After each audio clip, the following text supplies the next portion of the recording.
here's what I do. So as you can see here, I go through and turn down every single breath. So that's what all the cuts that you're seeing are. I don't actually like record in these tiny segments. I go in and literally turn down every single breath because I breathe really loud. This is what all of my vocal tracks look like because I always go and it annoys people. Like when I used to be called Amneon, I got so many comments that were like, dude, your breath's just so fucking annoying. It's distracting me from the music. So when I switched to Hungry Lights, like the breaths are still there. I just turn them down. Everything on these 3 tracks right here this is all just delay stuff. Because this is just how I do my vocals. Then we have some background shit, some more background shit, and then these are like harmonies. I think probably 2 screams going at the same time. This is probably me singing in the background to myself. And then you've got sound effects vocals. So this is like, usually it's like me singing into like a guitar amp or something like that.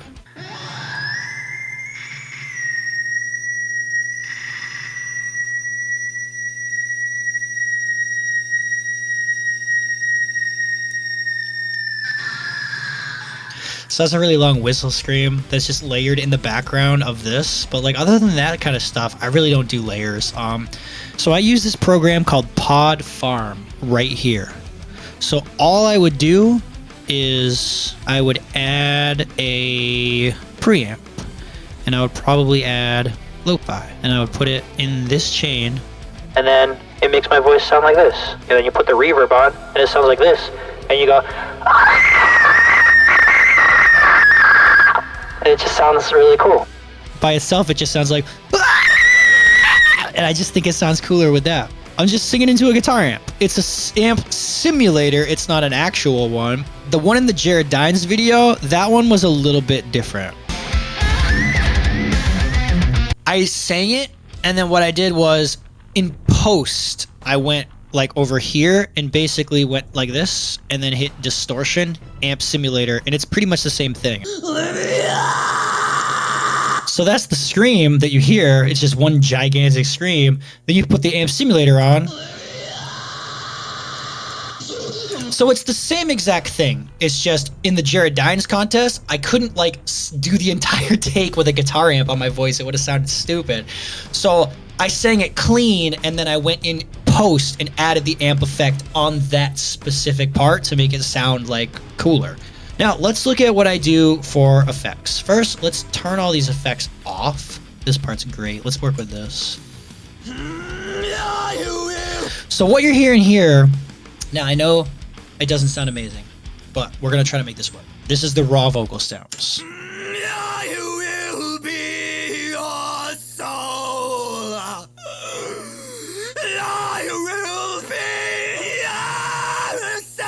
So you got some clipping right there. And then right here, I just like chopped a bunch of the scream out to make it get that glitchy effect. That's that. So a lot of people, their vocals sound like shitty when you're listening to raw vocals. Here's the reason my vocals sound good when you listen to the raw vocals.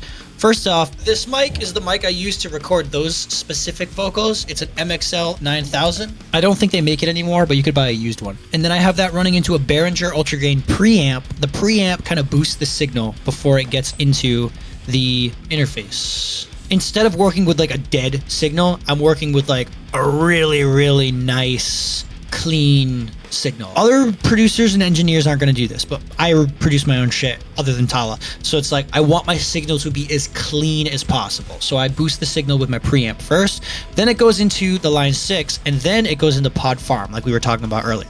So first thing we have on this is a noise gate. So if you turn off the noise gate, you get all that white noise. You hear that now? It's annoying. So you just use the noise gate and get rid of the white noise. You hear the white noise when I speak, but because I'm speaking, my voice is louder than the white noise, so you can't hear it.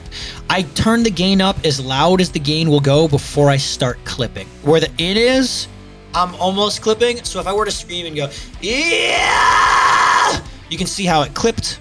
So I put it as close to clipping as possible, and then some of it clips and it just doesn't bother me. I know, I'm so sorry about the whistle. Just deal with it. It won't do this for every mic, but the MXL 9000, when it clips, it sounds kind of cool. So I just don't really care if it clips. I don't really give a shit. The signal already sounds awesome. Then I run it through a little bit of a compressor. I usually have it like around this area, and what happens is it brings the low parts up and it squashes the high parts so that everything's kind of the same volume. So like when I'm talking to you right now and going, yeah, it's all roughly the same volume. So that's why my audio waves look like this. That's why they're all mostly the same size, because I do compress my voice a little bit before I record it into the interface. So the next thing I do is I compress the vocals again. So I like to use a multi-band compressor. So these are the settings I use. Everyone's voice is different, so you need to compress certain parts of your voice and then like amplify other parts of your voice to get the best out of your personal voice. Okay, so like for me, I don't have a lot of low end, so get rid of that, and I don't have a lot of high end, so get rid of that, but I notice my voice sounds really good right here, so I'm just compressing this. So if I run the vocals a little bit for you, you can see how much the compressors are working. So that's all I really do. I don't really do a shit ton of compression. I like just a little bit. So after I use my multi-band compressor, the next thing I'm going to use is studio EQ, and I roll off the low end because this is just a bunch of fucking noise. Like your vocals aren't going to be in this like 0 to 100 like hertz. Your voice isn't down there. And then this area right here around 100, like 120, this is where kick drums take up. So I don't really need that much, but like the low end of my voice sounds pretty good between 200 and 500. And then the high end of my voice sounds pretty cool over here. So I boost that. However, don't overdo it with the EQ. Don't overdo it with the compression. Now, for reverb, I like to use Reverence. This came with Cubase. And what it does is, rather than giving you like that wet, like cave fucking like temple cavern sounding vocals like reverb, it gives you, it kind of changes like the room tone of it. So like, we're finally underway, I made it in, nobody's gonna touch you. Like it gives it just a little bit of like a hiss on top of it that doesn't like give you that crazy like this type of shit. You don't want this type of reverb on your vocals. Like sometimes it sounds cool, but for the most part, that's like a bunch of unnecessary noise that's gonna muddy up your mix. So instead I use this, and it basically just like, we're finally underway, I made it. It doesn't really tamper with your sound that much. It just gives it like this little bit of high end like resonance, almost like you were just recording in like a small empty room rather than like a fucking cavern. I enjoy that a lot. And then the last thing I'll do is I'll turn on a stereo enhancer. So what this does is, instead of having your vocals like this, it just kind of like thins them out and puts them more like open. You're a snake, just like a spitting image. Fate holds the taste, it's your own medicine. Make no mistake, got 20/20 vision. If I see your face, don't think I'm forgiven. Imagine you double tracked your vocals and then panned one like L30 and then the other R30. It's doing that for you. So instead of having to like have this one centered track, it takes that one centered track and it just kind of goes like this. So that's it. That's my whole vocal chain. I literally just do that, and it's just that one track, and it just sounds great. My whole thing is that I take a lot of pride in being able to perform well. So I want people, when they listen to the album, I want them to be able to expect that live, and then I can deliver that because there's not like fucking 30 layers of vocals and all these effects. Like it's super, super simple stuff where it's like, at a live show, like at a super high-end like festival or something, they do all this anyway. They compress the mic and they add a little bit of reverb and they do studio EQ, so I'm gonna sound exactly the same. So that's just my opinion. I do a lot of unconventional shit with my mixes. So that's it. That's all I do for my vocals. Guitars, kind of the same idea. My guitars, I do record in chunks, and like I said, I did this project in 10 days, so I would just record one riff and then copy and paste that riff a shit ton of times. But like, it's one guitar. Like, you got my clean guitar here, you got my distorted guitar, you got the lead guitar, and then this is like effects. So like this guitar just kind of sounds like this. So when you play that with this, that's pretty much it. Like, that's all I do for guitars. Bass, I do double track my bass, but not really. I do a single track, and then I duplicate that track, and then I put an amp simulator on it. So by itself, it sounds like this.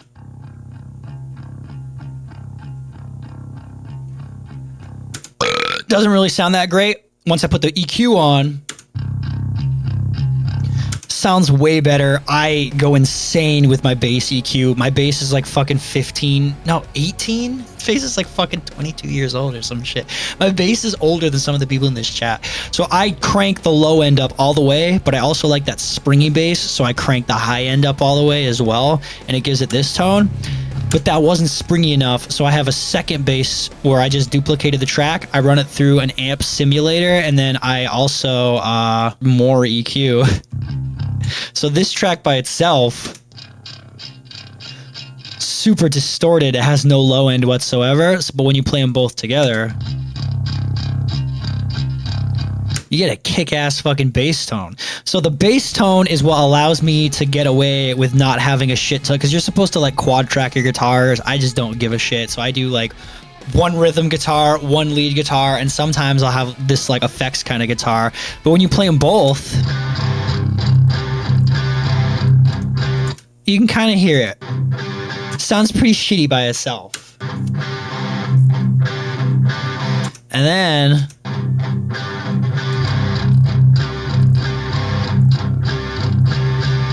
it just sounds great. The bass tone is amazing, and it makes up for the shitty guitar tones. Lead guitar, all I really do is mono to stereo is a great thing. It just kind of like, it makes it seem like you double track the guitars even though you didn't. So that's awesome. And then again, just do a little bit of EQ, barely anything. I turned up this one spot. That's what I do for all my lead guitar, and then I threw some reverb on it. Rhythm guitar, same deal. I run it through a mono to stereo. And it's hilarious because this is already stereo. So when you run stereo through mono to stereo, it almost makes it sound like it's double tracked. It's kind of cool. And then EQ, same thing. Barely touched it over here and just kind of turned up a little bit more. That's it. Oh, this is hilarious. So my acoustic guitar was at my friend's house, and I didn't have a vehicle, and he wouldn't like answer his phone, so I couldn't get it. So I recorded my electric guitar unplugged. Yeah.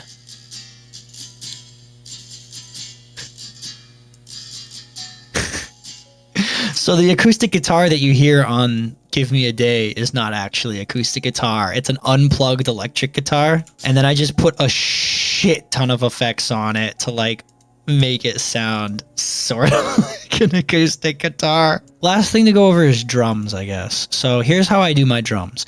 I program the drums on one track, and then I separate that track into like 6 tracks, and then I mute everything except for the one element that I'm trying to like do stuff to. So that's why my MIDI drums don't sound extremely robotic compared to other people's MIDI drums, because a lot of people, they'll just do one track and then everything's being controlled in that one track. When you separate it like this, well, it's like, well, now I can have different compressors and different EQ for the kick drum, and then different compressors and shit and different EQ for the snare. I didn't even have a compressor, apparently. I'm pretty sure I did. I think I just came in this project one time and turned a bunch of stuff off to show people what it sounded like unmixed. But like, if we just isolate the drum tracks, I do the same thing with the kick drum that I do with the bass. I like to duplicate it and then run a second one through an amp simulator just to get like a little bit more click on it.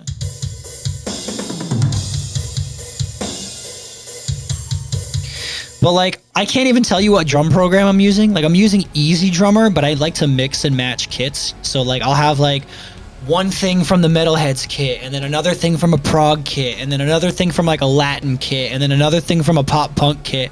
I just like to have as many sounds in my sound library as possible. So I'm like, whatever sounds good, that's the sample that I'm going to use for the MIDI.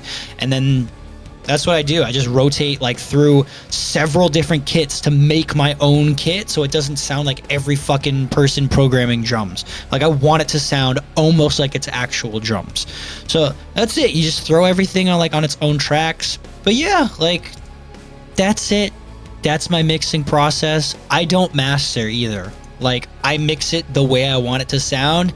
My mastering process is I export it as a wave, import the wave into a master track, and then I turn the decibels up by 2, and then I export it again as either another wave or as an MP3. That's it. That's my mastering process. Again, I don't recommend doing this. You should actually go learn how to mix, but I'm super unconventional, and I'm like, this sounds good.